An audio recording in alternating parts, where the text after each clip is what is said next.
क्या आप जानते हैं कि पंजाब का इतिहास सिर्फ 5 नदियों की धरती का नहीं, बल्कि हजारों साल पुरानी सभ्यता और आध्यात्मिक परंपराओं का जीवन दस्तावेज है? सबसे पहले नाम से शुरू करें। पंजाब का अर्थ है 5 नदियों की भूमि।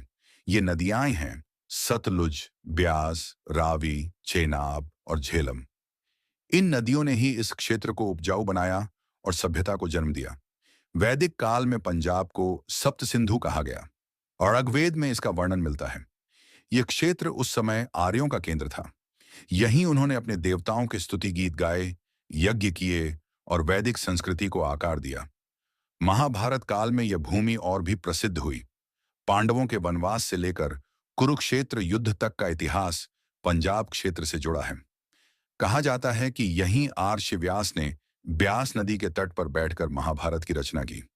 इसके बाद आए पुराणों के समय यहाँ की नदियों के किनारे ऋषियों मुनियों के आश्रम बसे।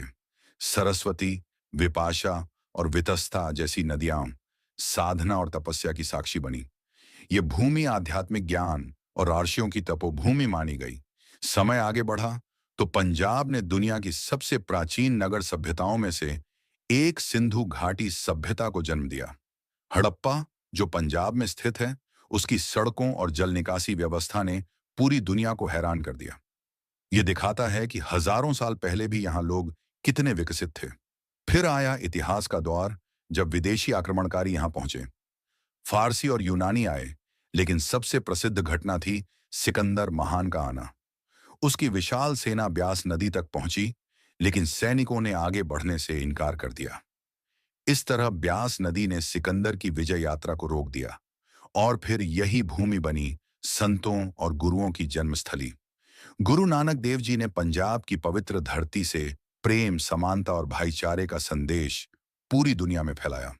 इस तरह पंजाब का इतिहास एक सिलसिला है, नदियों की धारा से लेकर ऋग्वेद के मंत्रों तक, महाभारत की कथाओं से लेकर हड़प्पा की गलियों तक और सिकंदर की हार से लेकर गुरु नानक की शिक्षाओं तक। यही कारण है कि पंजाब को केवल एक प्रदेश नहीं, बल्कि भारत की आत्मा कहा जाता है।